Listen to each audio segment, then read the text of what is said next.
In 1917, the largest empire on Earth collapsed. What you were taught is that it fell because of poverty, because of incompetence, because a people pushed too far finally broke. That is not the complete story. 3 foreign governments, including Russia's own wartime allies, secretly funded and organized its destruction. This is the story Russia never told the West. Germany paid millions in gold to fund a revolution. Britain and France conspired inside Russian politics to remove ministers and replace the government. And within Russia itself, industrialists, politicians, and even members of the royal family were planning a palace coup. All of this happened while Russian soldiers were dying at the front. All of this happened while Russia was winning the war. To understand how it was destroyed, you first have to understand what it was. Because what Russia was in 1913 is something the West was never fully told. The story begins not with collapse. It begins with gold, with grain, with a civilization at the absolute height of its power. And it ends with 7 words written in a diary on the last night of 1916.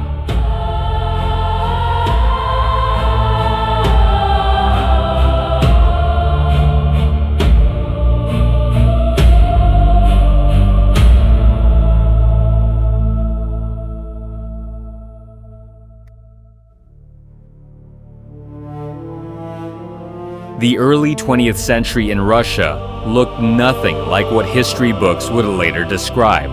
This was not a crumbling empire on the edge of collapse. This was a civilization at the very height of its power, economically, culturally, and militarily. A civilization that was growing faster than almost anyone else on Earth. And a civilization that had powerful enemies who intended to stop that growth before it became unstoppable. By 1913, the Russian Empire was the single largest exporter of grain in the entire world. 40% of all global grain exports came from Russian fields. The economy was growing at 8% per year, among the highest rates on Earth. Exports exceeded imports, meaning Russia's gold reserves were growing every single year. These are not the statistics of a dying empire. These are the statistics of a rising one. Russia's gold reserves covered more than 100% of its paper currency, meaning every banknote in circulation was fully backed by gold. In Germany, at the same time, gold covered only 50% of the currency. Russia also mined more gold than any other nation on Earth. And in a detail that Western historians rarely mention, butter sales alone brought Russia more annual revenue than its gold mining operations. Prime Minister Pyotr Stolypin had launched the most ambitious economic and social transformation in Russian history. He told his critics, "Give the state 20 years of peace, internal and external, and you will not recognize Russia." He was not exaggerating. His agricultural reforms were redistributing land to millions of peasants. His industrial policies were attracting foreign investment at record levels. Russia was building a modern state at extraordinary speed. Even Vladimir Lenin, who would eventually destroy everything Stolypin had built, admitted in private correspondence that if Stolypin's program had been allowed to succeed, revolution would have been impossible. The reforms were working. The peasants were becoming landowners. The workers were gaining rights. Social insurance had been introduced by 1912, earlier than in most Western countries. Russia was not falling behind the West. It was catching up. Fast. In September 1911, Stolypin was shot at the Kiev Opera House in front of the Tsar himself. He died 4 days later. The assassin had connections to both revolutionary groups and the secret police. The full truth of who ordered the assassination has never been conclusively established. What is certain is this: Russia lost the one man who might have made revolution impossible. The transformation he started continued, but the architect was gone. Russia was not just money and agriculture. It was a cultural force that had captured the imagination of the world. Diaghilev's ballet performances in Paris sold out months in advance. Europe read Tolstoy and Dostoevsky. The plays of Chekhov were staged from London to Vienna. At the 1900 World Exhibition in Paris, Russia won nearly 1,600 awards. 212 of them the highest category. A French newspaper wrote that visitors left the Russian pavilion still under the spell of wonder and admiration. At the center of all of this was a man that Western history has never treated fairly. Nicholas II was not among the wealthiest men in his empire. He had initiated the first Hague Peace Conference in history, the first serious attempt at global disarmament. He was, contrary to the propaganda that would be written about him, a deeply intelligent man who understood that Russia needed to change. His tragedy was not stupidity. It was that he was surrounded by people who wanted to use that change, not to improve Russia, but to seize it. The world noticed. U.S. President William Taft, not known for flattery, said of Nicholas II, "Your emperor has created such a perfect labor law as no democratic state can boast of." Workers in Russia had legal protections that workers in America and Britain were still fighting for.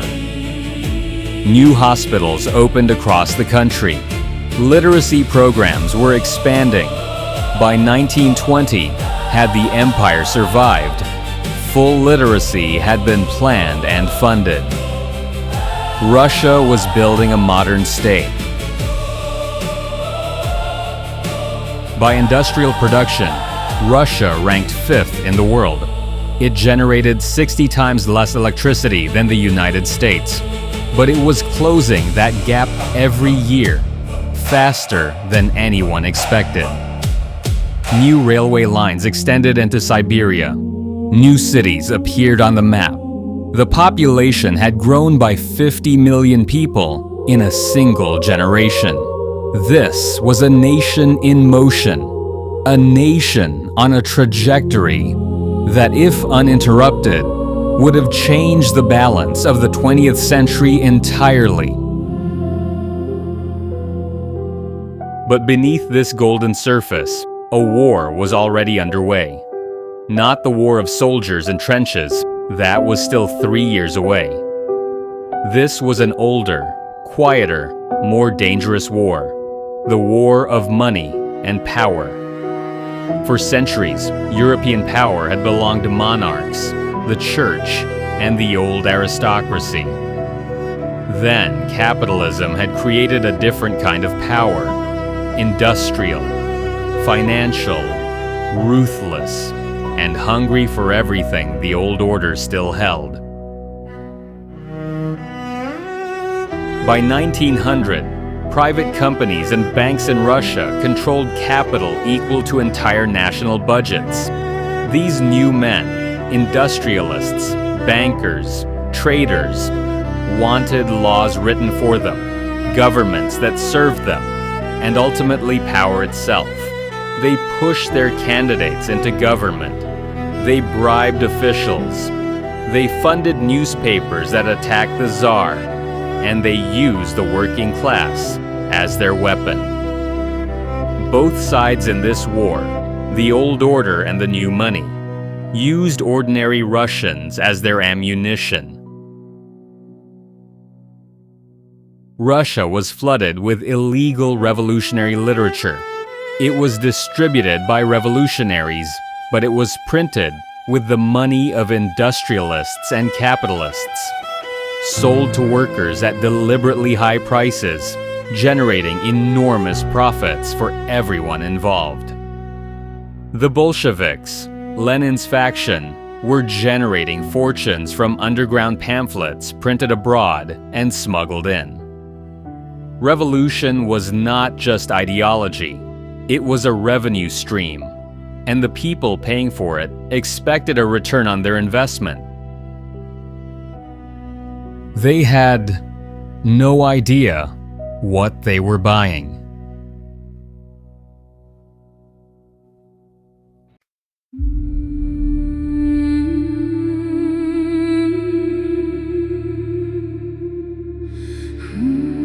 In 1905, while Russia was fighting Japan in the Far East, the first revolution arrived as a dress rehearsal. Barricades appeared in St. Petersburg. Street battles killed thousands. Terrorist attacks targeted government officials. More than 9,000 people died in the violence. The Tsar made his first concessions. Political parties were legalized. A parliament was formed. The opposition had tasted blood, and the lesson they took from 1905 was simple. Pressure works. Apply more of it. On August 1st, 1914, Germany declared war on Russia. The trigger had been a single assassination in Sarajevo, the Austrian heir to the throne, shot by a Serbian nationalist with ties to Russian intelligence. The web of alliances pulled every major powers in.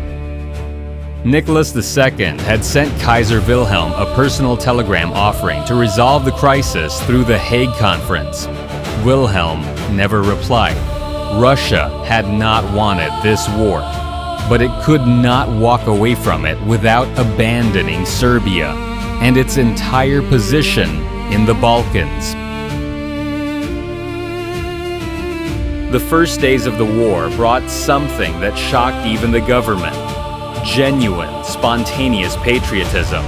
Enormous crowds gathered in Palace Square to cheer the Tsar. Anti-German riots broke out in major cities. Volunteers flooded the army recruiting offices. Even the political opposition in the Duma declared a truce. They called it the Second Patriotic War, in memory of Napoleon's defeat a century before. For one brief, extraordinary moment, Russia was completely united. That moment lasted less than a year. The military campaigns of 1914 ended in catastrophe. The Second Army was destroyed in East Prussia. Tens of thousands were taken prisoner in a single battle. Then came what became known as the Great Retreat of 1915.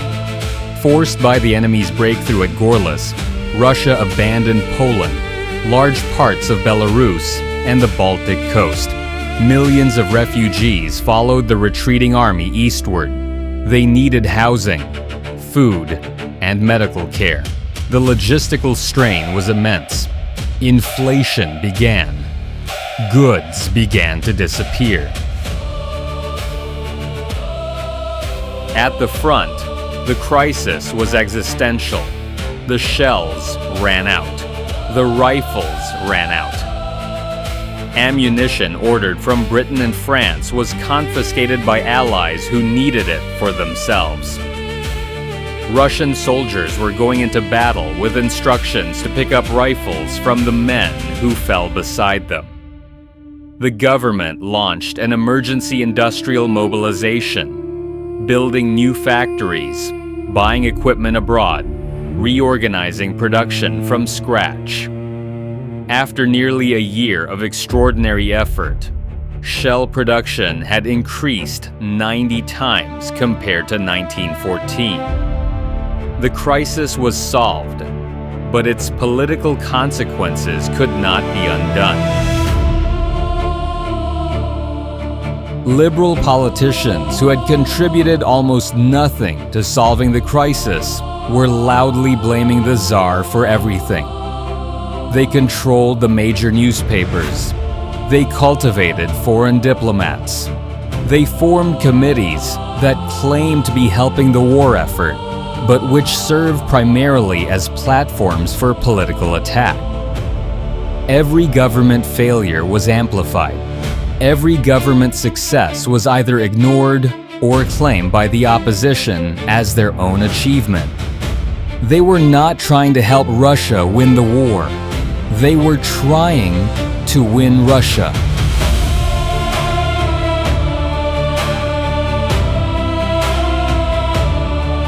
In August 1915, Nicholas II made the decision that would define everything that followed.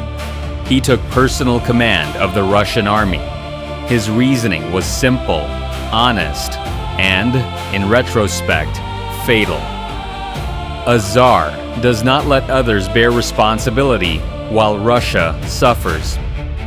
He believed his presence at the front would steady the army and show the nation that its ruler did not hide from danger.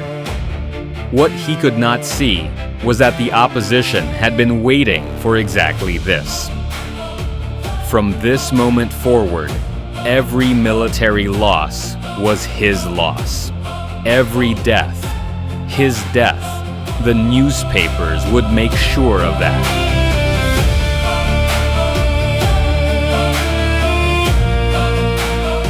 Meanwhile, the opposition had built its own parallel war administration. Civilian committees claimed to be organizing industrial production and military supply. In reality, they became the primary mechanism for avoiding conscription. Of 562 million rubles spent by these organizations, only 9 million had been raised privately. The rest came from the government treasury. Their representatives wore military-style uniforms and remained safely in the rear. Their offices hosted not just war work, but political organizing. They were building the infrastructure of the coming revolution on the government's own money. By 1916, the war had been going for 2 years and its weight was felt everywhere. Inflation was rising. The government had tried to fix prices to stop speculation. The result was that goods disappeared from shops and reappeared on the black market at 5 times the price. Workers in Petrograd's factories were cold and hungry. Not because Russia was poor, it was not, but because the distribution systems were under strain. Because profiteers were exploiting the crisis, and because the political opposition preferred a hungry population to a grateful one. And then, in the spring of 1916, something extraordinary happened. General Alexei Brusilov launched the most successful offensive of the entire First World War. His forces broke Austro-Hungarian lines across a 550-kilometer front and advanced 150 kilometers deep. The enemy suffered over 1 million casualties.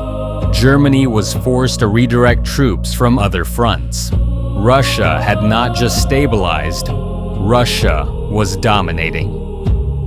The war was turning in the Entente's favor, largely because of Russian military action. Victory was no longer a hope. It was a plan.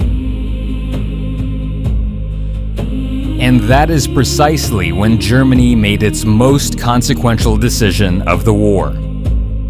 If Russia could not be beaten on the battlefield, it would be destroyed from within. German military intelligence had already been in contact with Russian revolutionary groups for years.